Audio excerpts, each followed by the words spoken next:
Geico presents sharing versus oversharing. Earlier this week, Claire Tippins shared a princess nickname generator, 3 pictures of her dog wearing a tutu, and 2 online quizzes, including what candy is your dream castle made of? Claire, your sharing has tipped the sugar scale and turned into oversharing. But have no fear, princess. Geico has something worth sharing with your internet kingdom, like how you could save hundreds on your car insurance just by visiting geico.com. No magic wand required. Geico, 15 minutes could save you 15% or more on car insurance.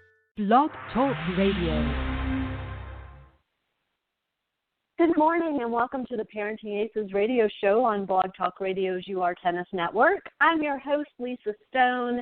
We are coming off a long holiday weekend, and I hope all of you had a great weekend with good tennis weather.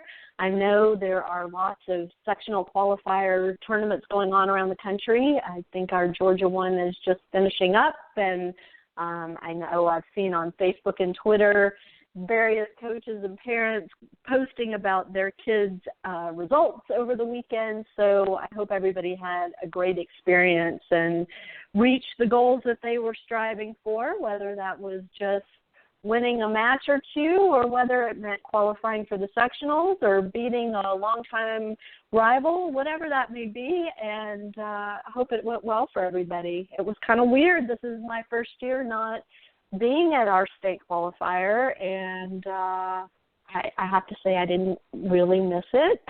Our state qualifier is kind of brutal. It goes on for days. There are typically at least 1 or 2 rain days, and the weather is horribly hot and humid in Macon, Georgia this time of year. So for those of you who were in Macon, I feel your pain and hope you had a great experience. So on today's show, we are really, I'm so lucky to have with us today Kamala Nellen. And Kamala is a former dancer who has turned to yoga and life coaching to help athletes, and specifically elite athletes in a variety of sports, to work on the inner side of their game, the mental side, the emotional side of their game. And she has recently written a new book that was just published that is available to look at on the books page of ParentingAces.com. But the name of her book is Working In, and I'm just so excited to have her on the show and to give her the opportunity to share with us what her strategies are for helping young athletes achieve their highest potential. And so without further ado, let me bring Kamala on the line, and we'll jump right in. Kamala, thank you again for being with us. I know it's early in your part of the world, on the left coast of the U.S., so I so appreciate you getting up and getting some coffee in you and sharing your time with us. Thank you so much. It's really a pleasure to be here with you, Lisa. So you have a dance background, and I haven't really shared this, but I was a dancer in my early years too. Not, I'm sure, anywhere close to the level that you were, but I do have about 15 years of ballet under my belt. So it's an interesting shift to come from a physical art such as dance, and kind of transition into the inner part of being a high-achieving athlete. And I'm so anxious to hear your story and how you got into what you are currently doing. So maybe you can give our listeners a little bit of background on, how you came up through dance and shifted gears in adulthood. Oh, well, you got an hour now. Let's see. I'll be as brief as I can with this. I started my intensive training around the age of 8 to be a dancer. So I really have a kindred spirit to these athletes coming up.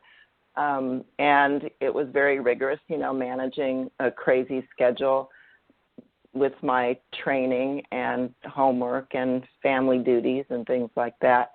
I also didn't have the emotional support from my family that some of these kids are so lucky to have.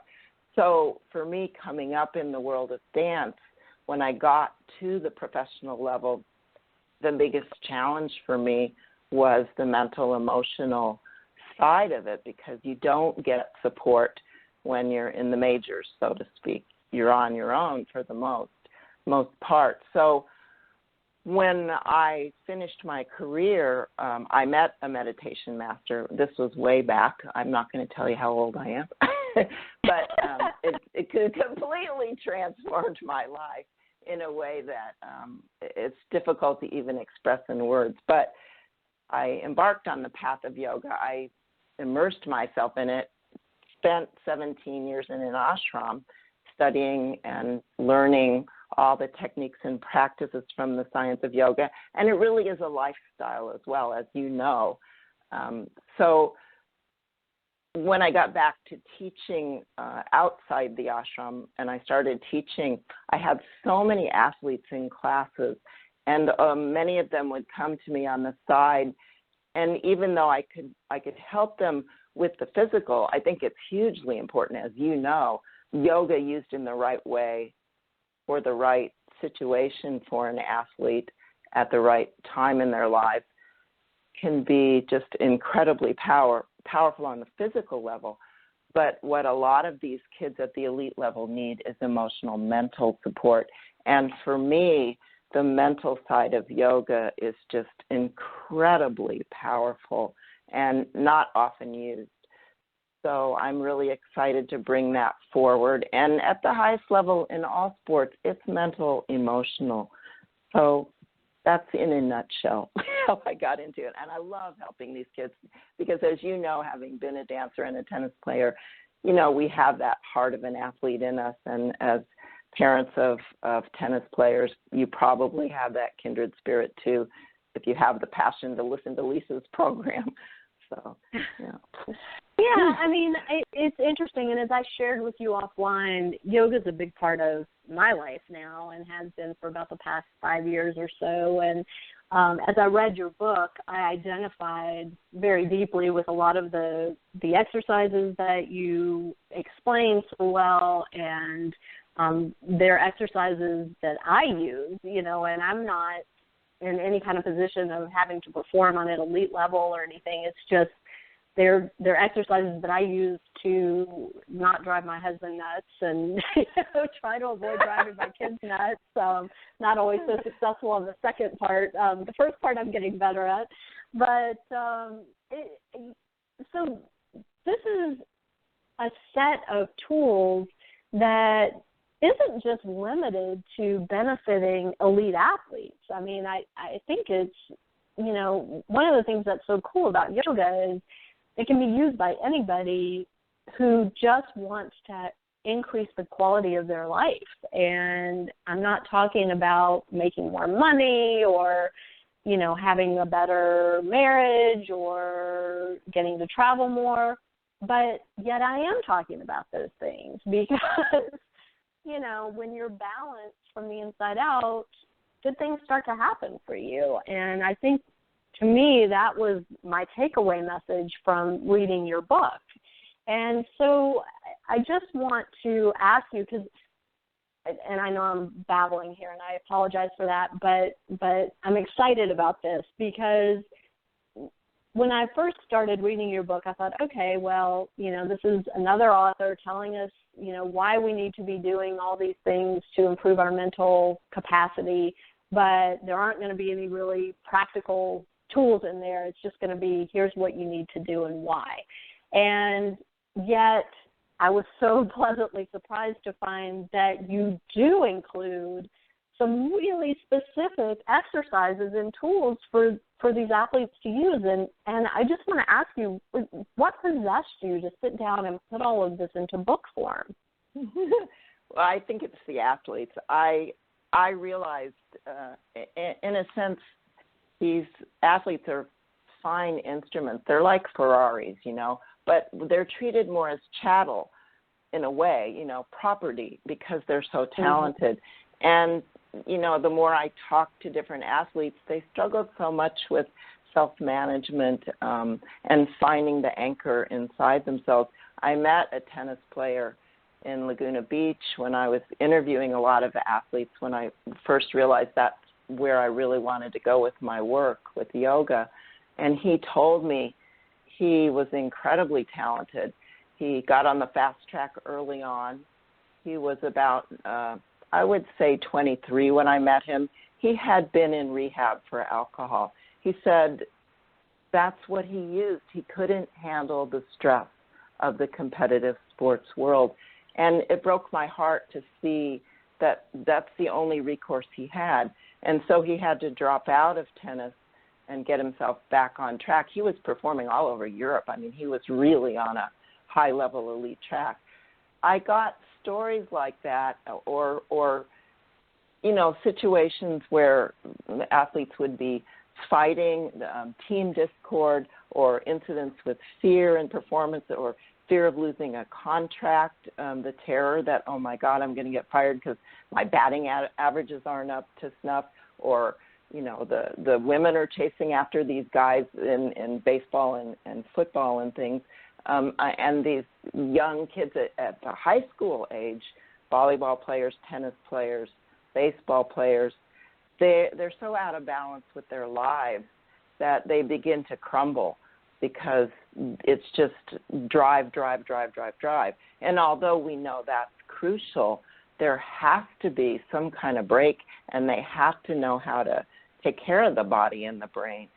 So my overriding passion with the book is, please let me help them not to turn to the performance supplements, the steroids, the recreational substances, the alcohol, because we know that's the big elephant in the room that destroys careers across the board in sports.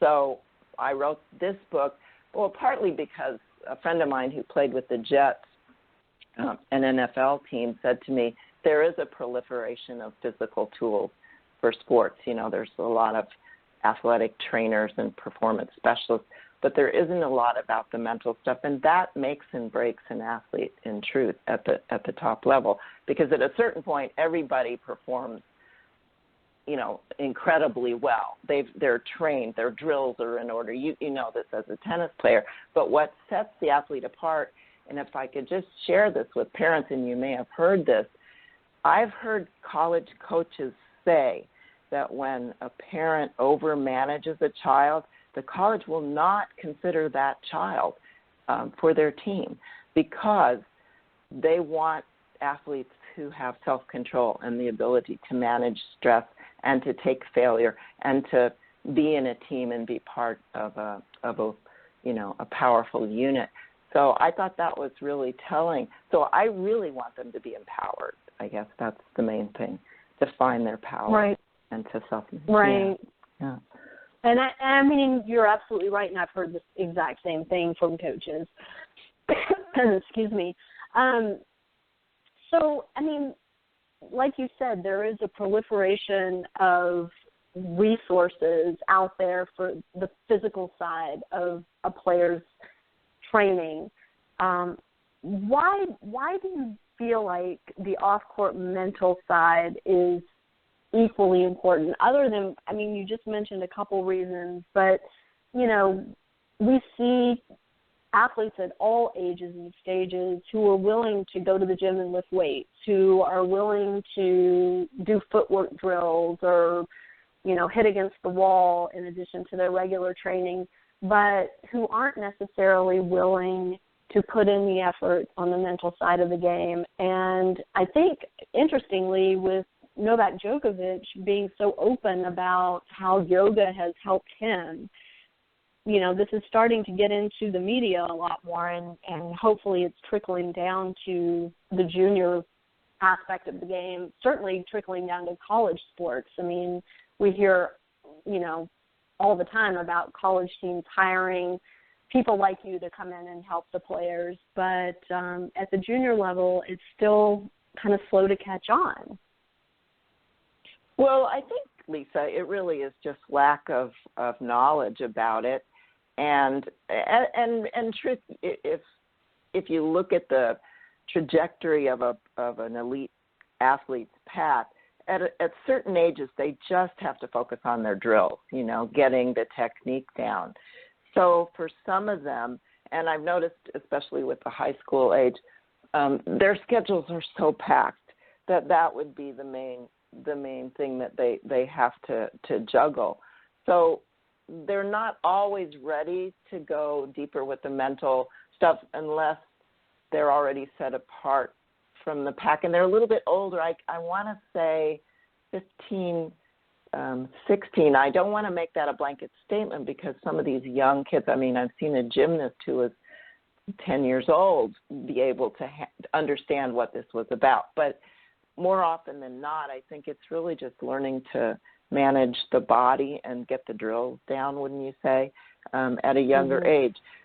But that being said, if we can help them to learn to turn inward a little bit more, I guess I want to say the most important thing that I've seen is that a young athlete is really influenced by adults and the media and all the hype around sports, but often they don't even know what they want or what they're feeling. If we can help them without trying to control them or push them toward being an elite athlete, I think it really has to come from them. And Carl Mecklenburg is a friend of mine. He played 12 years with the Broncos.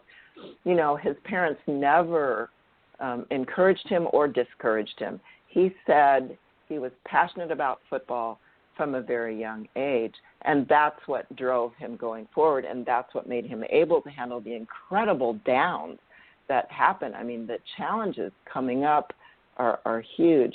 So I think it behooves us as parents and coaches at a young age to just support them to find themselves, you know, to find what's really important to them inside. And they're like little flowers at that age. You know, you have to, more than anything, give them space to be who they are.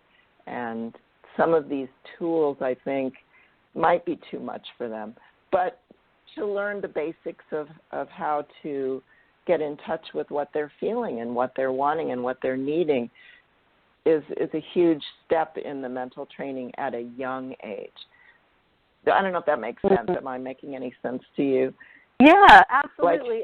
And I mean, I read your book and I went through and highlighted a bunch of stuff. One of the sentences that jumped out at me early on in the book, and I want to just read it so I don't misquote, but you wrote, "You also have to be humble, willing to listen well and follow the instructions of your sports coaches and mentors." And this jumped out at me because in an individual sport such as tennis, being humble is a really tough quality to develop and manage. And I think it's interesting at the professional level. You know, if you look at Serena Williams, I don't think anybody would describe her as humble. I think one of the reasons that people didn't like Novak Djokovic when he first came on the scene is we would never have described him as humble. But I think you use the word humble maybe in a different sense. And yeah. I've seen this in my own child. So I'm interested to hear your take on this. But the other part of that sentence that jumped out at me is follow the instructions of your sports coaches and mentors. And so, again, with tennis as an individual sport, the coaches play such an important role in the development of these young athletes. And as parents, we rely on the coaches as well to guide us. So I think it's really important for the coaches to embrace the importance of the mental development of these players as well, and to encourage the players to seek support and help with developing those skills. Yeah, yes, and I think what I mean by humility is that to remain open-minded, and I think this is a kind of a razor's edge with coaches, because I've talked to kids that say at all levels, at the professional level, at the high school level, and even at junior high level, the coaches can come on really strong in a way that the child doubts whether they're valued. So it's important to know that the coach is trying to make you a better athlete, but it's also important for the athlete to understand that to be respectful to a coach or a parent is different than giving up my own sense of myself. So, for instance, if a coach is coming on really strong, I worked with a professional baseball player. He was coming up into the majors. He was a minor league player, but he said he thought his coach hated him because he was driving him so hard. And the athlete had a shift in perspective to see that the coach really wanted him to make it to the majors, and his method was maybe not congruent with the athlete's desire to be treated with more respect. And so humility in the sense of trying to get that your coach is really has your back, we hope. We really hope that in all cases that's true, that maybe their way of communicating is not what you would prefer. So humility in trying to understand that the teachers and the coaches are really wanting to help them. Does that make any sense? Yes, absolutely. And I'm glad you clarified that, because it's a tough call. Again, my focus is tennis, but this really applies across the board, not just in sports. It applies to anything that our kids are pursuing. Being open to a coach, and we often hear from coaches that they're looking for coachability in kids. They don't want to work with kids that aren't coachable, and I think your definition of coachable is humility. You're kind of using those two words interchangeably is how I'm hearing you, which I think it's important for parents to understand that. And there's this tendency, I think, for us when our kids aren't being treated the way we think they should be treated to start bad-mouthing the coach, and that just opens up a whole bad pathway of things. Exactly. Yeah, I didn't want to even bring that up, but I think it's a huge issue, and I really want to have compassion for parents, because I get that college tuition. If I had to put my son through college now, I'd have a fit. He got a scholarship. Thank God he's a professional musician now, but I understand the drive to get these kids scholarships. But at a certain point, we have to allow them to fall down, to fail, because if they don't know how to fail, then they'll never be winners. I think that's a huge track for parents to, and also to see. I don't know if you ever read Andrea Agassi's book. How much he hated tennis. He hated it with a passion. To me, that's a crime against a child. And I know he was one of the greatest, but it breaks my heart that this young boy, who I believe what he said, he hated it, yet he had to go forward because of his dad. And one wonders, what the value in that is. Well, now I guess he's running a school in Nevada, in Las Vegas. I don't know. Well, he was anyway. But to me, can we as parents, because I went through this with my son as a musician, can we trust that they have the answers inside and they do have the capacity to go through all of this without us carrying them? I think that's the biggest challenge as a parent. Wouldn't you agree? To trust that your kids. Yeah. So, well, and as you said, to let them fall down. And and if the coach is going to yell at him and give him a hard time, and maybe as a dancer, I had this. The whole class stopped. I was at the New York City Ballet School when I was 13. What's wrong with you? She said, here we are on the moon and you can't even execute this. And it was humiliating as all get out for me. But the point is, you've got to be able to deal with a challenging coach.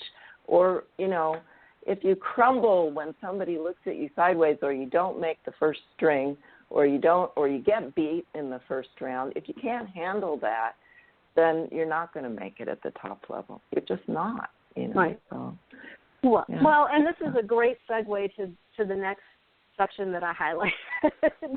Oh, which okay.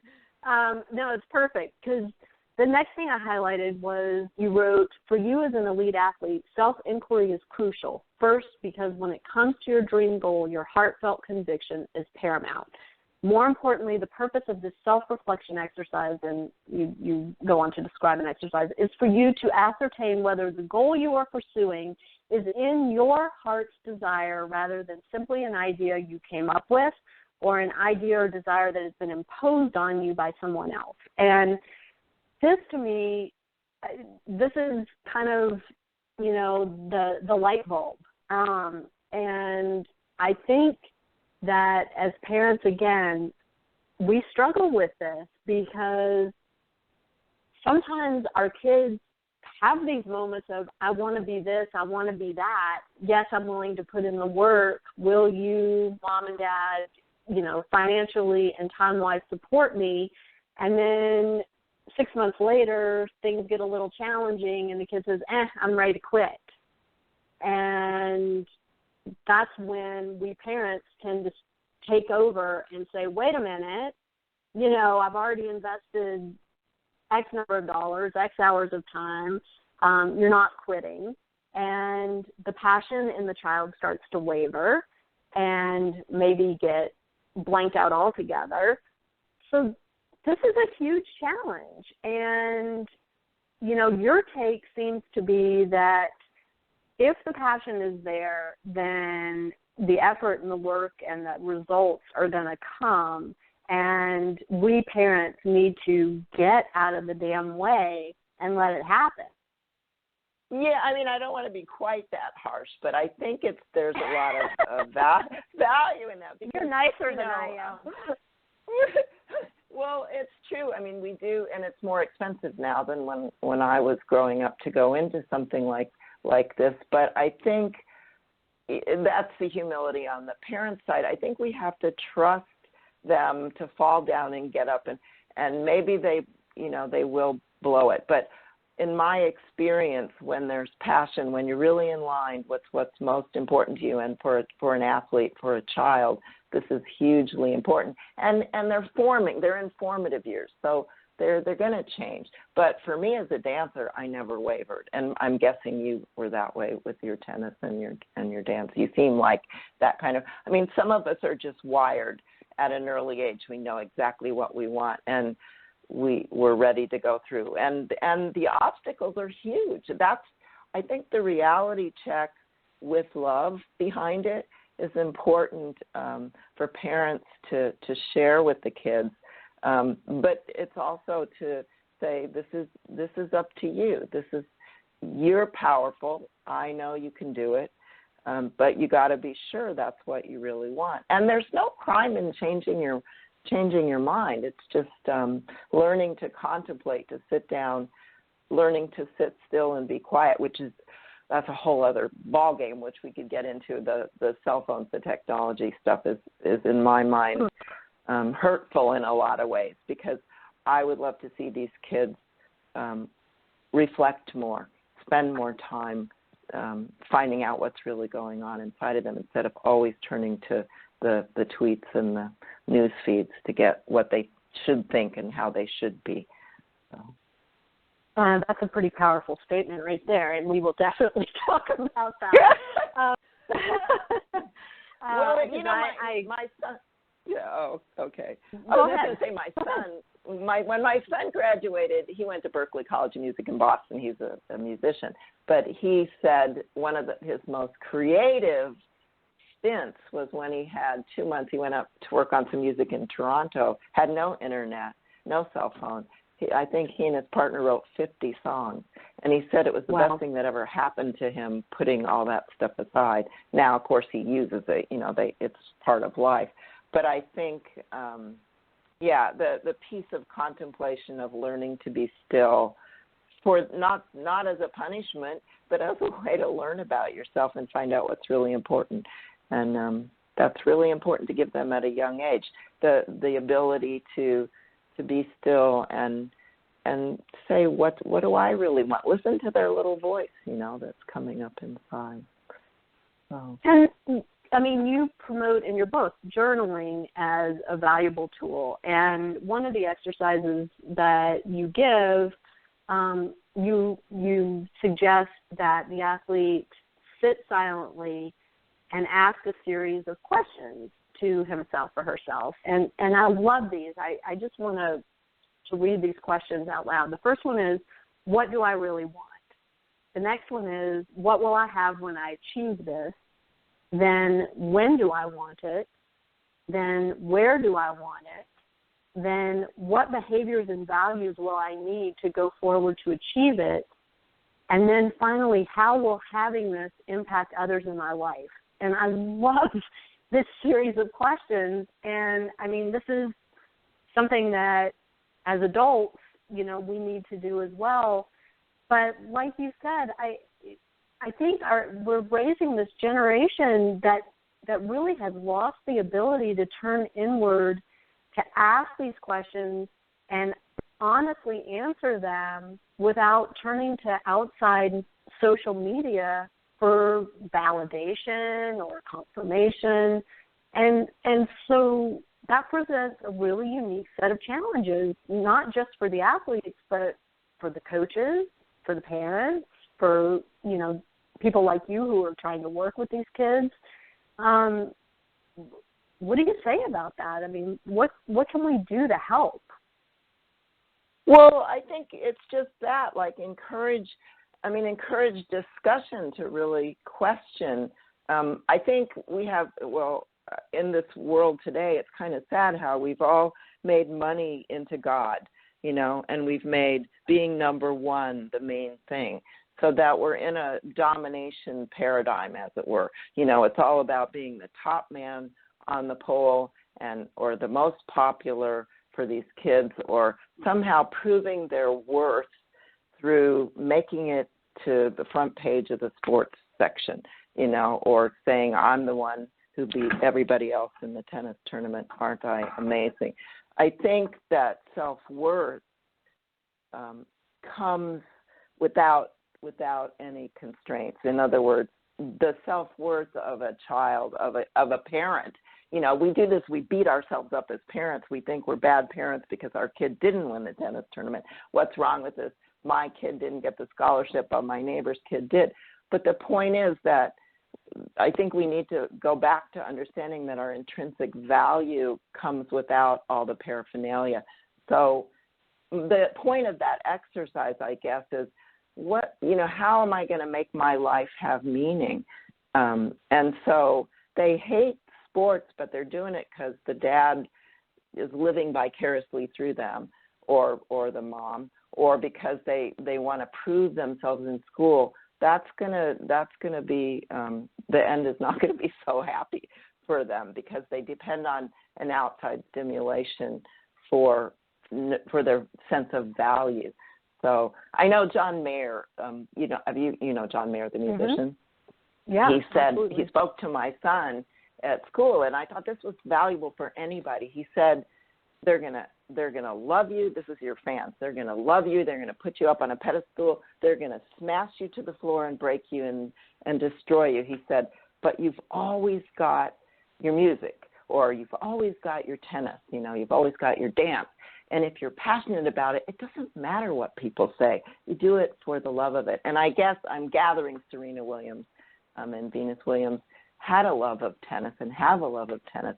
And maybe that ego that we're seeing, maybe the pride is just the passion that's coming through, mm-hmm. and the sense of accomplishment, which is phenomenal at that level. But underneath that, I would venture to say that there's an authentic love of what they do. I don't know. Wouldn't you agree? For some people, yeah. I mean, you have to hope that that's the case, but again, then you know, like you brought up Andre Agassi, you know, you look at his life and where he is now, and yes, it's awful that his dad put him through what he put him through as a young child, but, you know, one can make the argument that, but for that, would he have this amazing life he has now? And so, well, yeah, exactly. You know, it's a tough call. Yeah.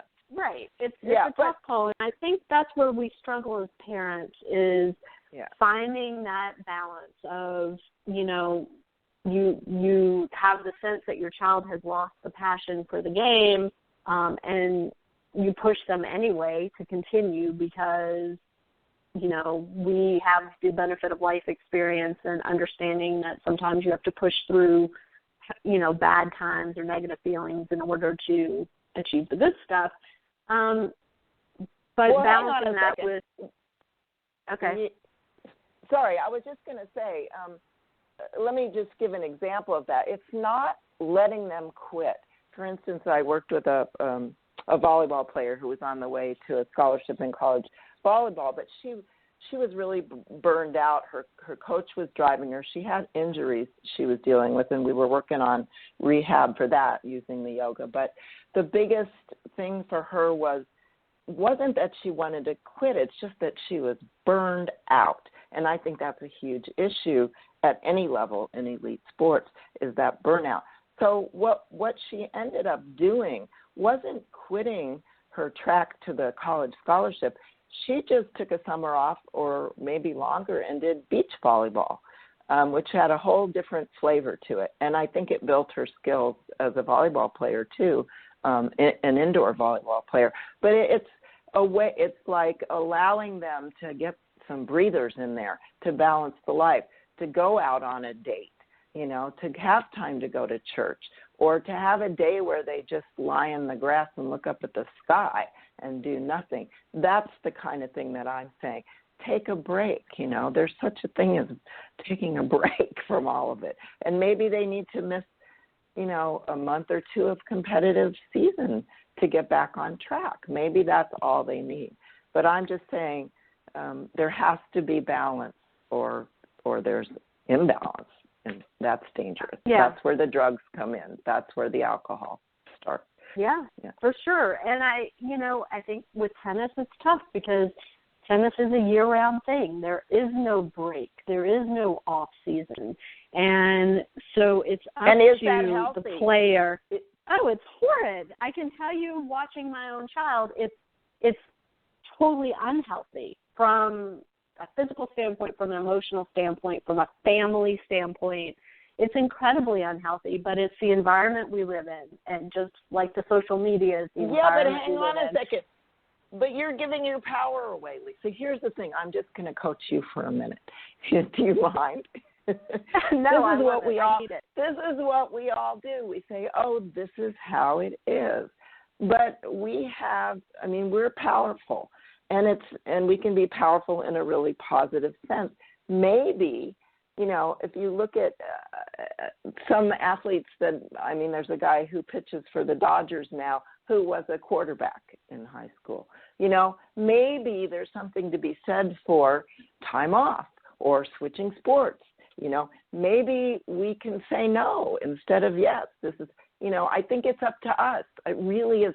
And it's up to the parents and the coaches to help these kids so they don't have multiple surgeries when they're 16. I've seen baseball players have multiple elbow surgeries or a soccer player with a blown out ankle at 17 because no one ever said it's okay to take a break. That you come back stronger when you have a break.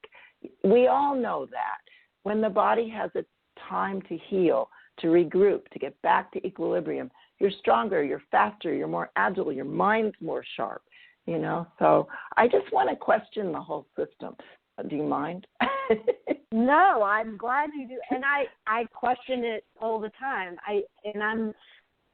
My point, I guess, is that, our governing body here in the U.S. and the international governing body has created a system that promotes year-round play and has, pushed the message that you can't take time off or you'll fall behind. And so that's why, to me, it's so important to have somebody like you on this show talking about the fact that you don't have to buy into that. And I was guilty of buying into it. My kid was guilty of buying into it. And guess what? My kid just took 3 months off. And and it's not hurt him. And exactly. in fact, I think it has been a true gift, not just to him, but to our family. I think we all needed this break. And so without going into detail, I do understand the benefit. And I think, getting back to what you do with your yoga and the training that you provide, because I want you to be able to talk more specifically about what you do. Those breaks are maybe not the time to start working with somebody like you, but to utilize the tools that you've provided to these kids in a day-to-day existence that doesn't involve or revolve around their sport or their activity. Well, I think, Lisa, that the reason I suggest learning this before the competitive season is just as you said, there isn't that edge of tension that they're in the pre-competition phase, so that they have a chance to kind of become familiar with some of these techniques and practices. Because once the competitive season is going, I would like them to have the tools under their belt, and not just for optimizing performance. I mean, one of the things I think that's so valuable about the mental techniques and practices from the science of yoga is that it does optimize performance. It teaches you how to manage yourself in breaks between competition, but also to understand how to manage distractions with advertisers, with coaches, with friends and family, and all the things that can happen around competitive play, or internal distractions, with boyfriends and girlfriends at the team level and all. And with managing a schedule, how to get that in place before you start the season and say, these are the areas that are really important to me. I don't want to let them go, even though I'm on the fast track, or tools to deal with fear or avoiding injury. And at the high school level, I guess at all levels, but I think at the high school level, the team discord thing, managing the opponent's team, there's a lot of violent talk and there's a lot of deliberate intentions to harm, I think, which is upsetting to me, that goes on in sports now. I think they need to learn how to manage that stuff, and it's best done way before the first problem starts. So, yeah. Sure.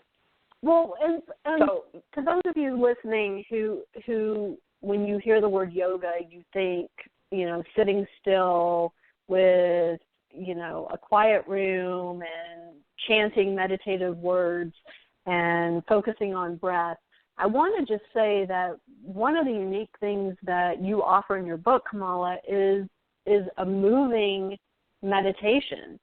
And I love that. That was something new for me, and I'm going to incorporate it into my daily life because I think it's really cool. Can you talk a little bit about that? And for athletes, I mean, we know sitting still and quiet is not really in their DNA, and it's a skill that they have to really work hard to develop, and it's a valuable skill that they should work on developing. But in the meantime, you offer them a way to keep in motion and develop the breath work, the meditative work. And so maybe you can talk a little bit about that. Sure. Well, this is an age-old technique from yoga, but the way it came up was I was working with a 14-year-old baseball player at a training facility in Orange County, California, and he was very nervous and embarrassed, at working with me, an older woman, in the middle of all these elite baseball players, working on their techniques and drills. So being distracted and high energy and also having no self-confidence, we did a moving meditation, which was an adaptation of a longer version of that. But I think the fact that he could move and focus his mind and his body all into one concentrated effort, I quoted what his mom emailed me after the first session, said he was hitting him over the fence. Parents were standing there with their mouths open. He was fielding like a butterfly. The ability to focus while in motion is huge for an athlete, and a tennis player's all over the court. So as you said, it's hard for them to sit still. They probably twitch in their sleep. We all did when we were on the elite track of sports. You know, they just never stopped moving. So it was powerful for him, and it's a way to do it in that nobody can tell that you're doing it. So you don't embarrass yourself to your peers if you're on the field before a game, if you're playing baseball or softball or basketball or whatnot. So, and as a tennis player, you know, between matches, you can take a walk and do it. You can practice any of this stuff incognito without all the paraphernalia. In the end, though, it's really important to learn to sit, you know, as an adult for a longer period. Sure. But for kids, no. Yeah. Well, yeah. and So I think it's a great introduction. Yeah, I think it's a great introduction to self-reflection, to, you know, understanding what's really going on inside. And, you know, again, it's a way for these kids to do it without sitting on a yoga mat chanting Om, so they can be in their, quote, natural habitat. Well, and the point is, too, it's really about yoga is really about getting rid of what you don't need, which is your mind. And I don't mean that in a really negative sense that we shouldn't think. We have to think. Thank God we can think. You know, we want good brains. We want to be sharp and intact for things. But psychologically, for an athlete, thinking has no place, because once you've mastered your drills, and I know coaches are probably and you can identify with this, once you've got the drills down, getting out of your own way is the biggest gift you can give yourself. Just let your body play the game, because it knows to react. And so the moving meditation gives a pull for the mind to go up and down on, you know, like a mantra. I think mantra is a word that's used incorrectly in society. A mantra is actually a tool, a word that steadies the mind, that gives the mind something to hold on to so it doesn't spiral out into emotions and thinking when it's not necessary. You know, when you don't have to drive a car or fix dinner or whatever else you have to do. Sometimes we don't need to be thinking. So yeah, the moving meditation involves the body and the mind and the breath and everything. And it's a good tool. Yeah. So how much time should a young athlete spend on this inside training? That's a tough call. I think it's an individual thing. I don't know that the high school age, and I've even worked with college kids who just can't seem to find the time for it, even though they desperately need it. I think if we could start them young, working with someone like myself in a way that it feels more natural to them, and as parents and coaches, I think it would be really helpful if we got them to put away. I know this is a huge thing to ask, but if we could get them to put away the cell phones during certain times, you know, so they don't have to rely on them. I mean, adults rely on them too. It's become a disease in our society that we can't live without technology, and it's a shame. But if we could help them as younger kids and as parents, this is huge, to learn to trust themselves, that they do have the answers inside if they just take some time to be quiet and sit still, you know, go outside and take a walk, or just learn to value that inward looking. I think that they'll have a leg up on it. But to actually make them do a strenuous discipline with it, I don't know that it would work, you know, in that way. Mm-hmm. So, yeah. I mean, I know there, you know, I know there are a lot of coaches out there that, you know, ban cell phones during practices, and certainly they're banned during competition. But the kids seem to find a way to sneak a peek at their Twitter feed or their Instagram or. Excuse me. It would be good, though. It would be good if they could learn that, the value of not. I mean, maybe they need to hear it from peers, you know, and that's the best way for them to learn is from each other. But you know, you could just say, just try this and see how it goes. If you don't do it during practice. If you actually, here's a thing that I mentioned in the book that's really important. It's the power of intention, and I wrote this blog for a tennis website recently. The power of intention is really effective when you go to the practice court or you're doing a game. If you learn to set a goal, for a short-term goal for that practice, and maybe your goal is, can I not look at my cell phone for the next hour, and how will that impact my play? Let me just experiment. So the element of curiosity, what would happen if I focused on something other than tweeting how would it be for me to focus on my game, my footwork or my backhand, or how would it be for me to focus on not getting upset? How would it be for me to focus on my breathing? How would it be for me to focus on, being my best self on the court rather than looking at the phone, as an experiment? Mhm. And I mean, that's a great point. And again, for teenagers, that's a huge ask. And I think that, the coaches can really create an environment that supports that. It may take a little effort, but I mean, I can't imagine a kid, if a coach said to the kids as they walk out for practice, drop your cell phones here and you can pick them up after the last ball's been picked up. I can't imagine any kid's going to argue with that. They're going to do it. So, they're going to argue with the parents if the parents say leave your cell phone in the car. But I can't imagine they're going to argue with the coach. So maybe this starts with coaches. I don't know.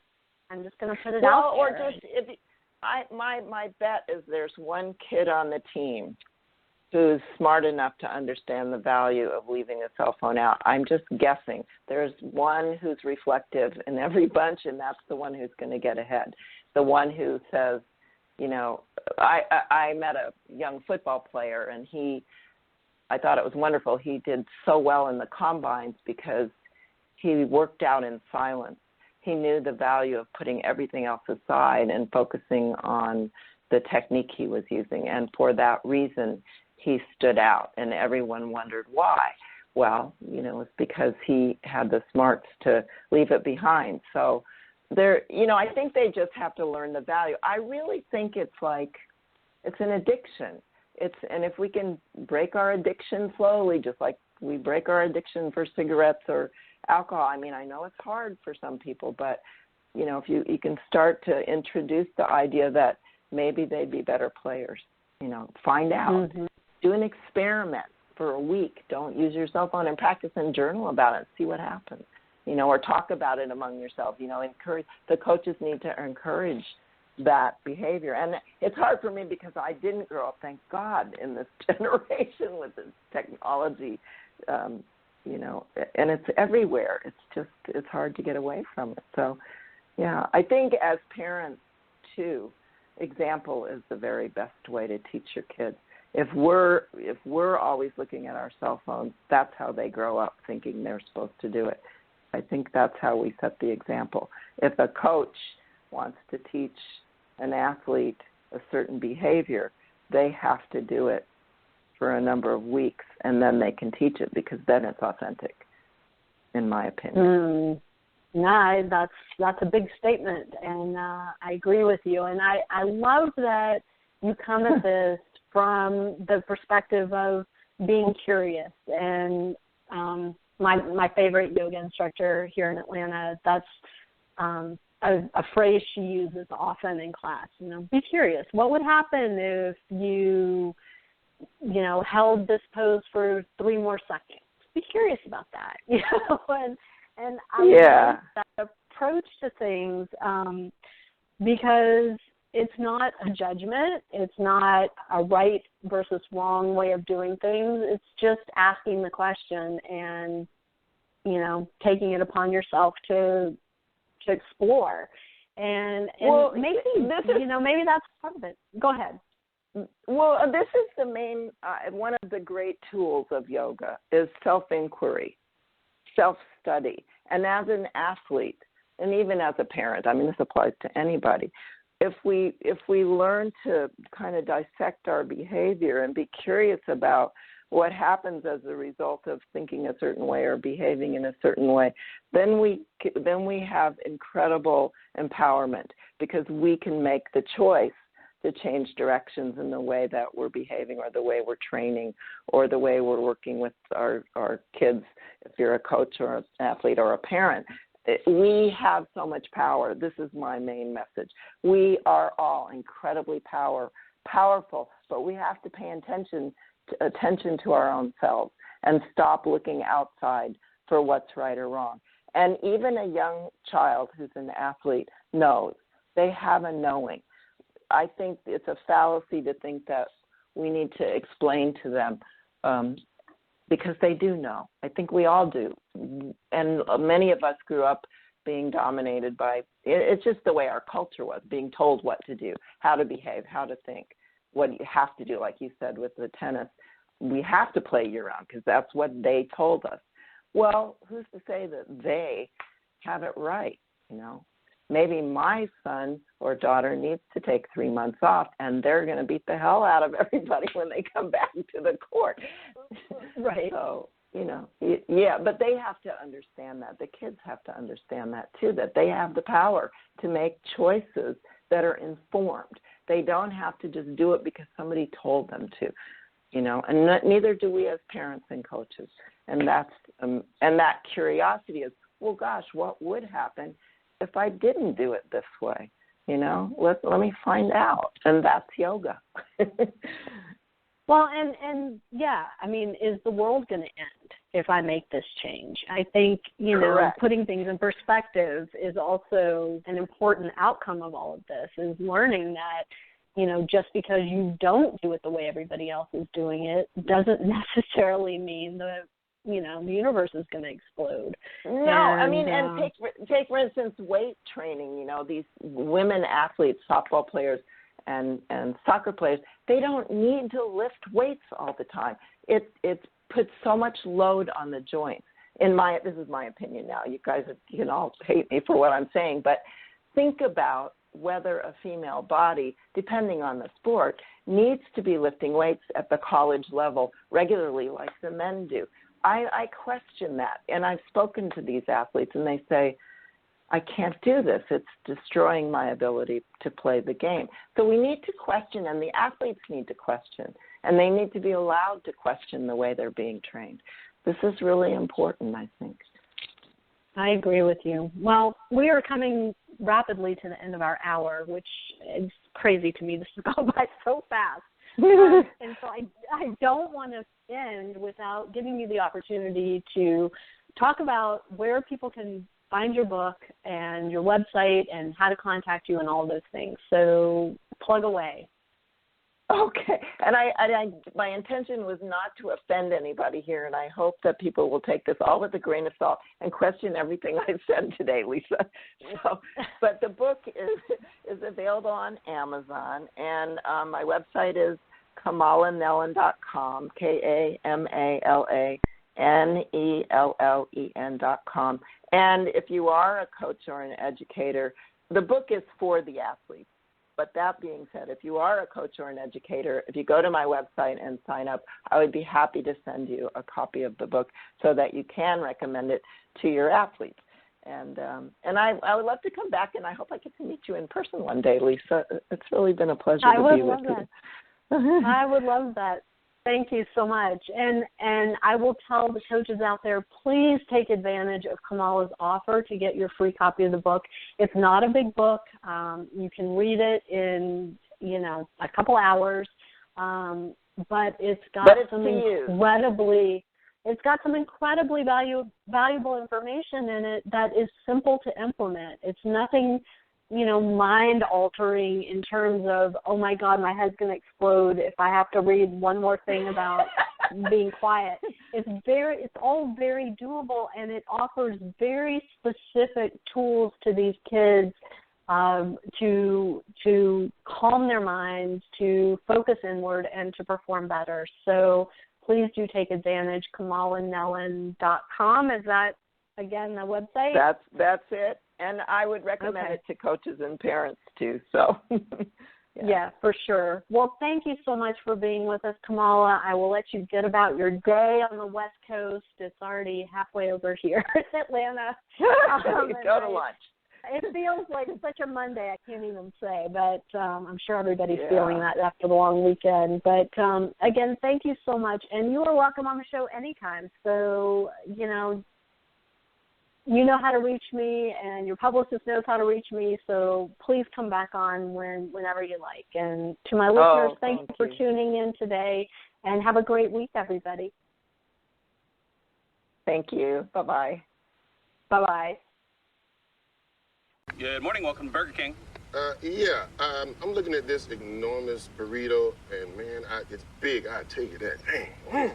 Give me one of them enormouses. Enormouses. Watch out. Let's do it now. Okay, I think I know what you're ordering. Get the new Eggnormous Burrito now only at Burger King. A hearty breakfast burrito packed with sausage and bacon, plus eggs, cheese, and hash browns. Only at Burger King at participating restaurants.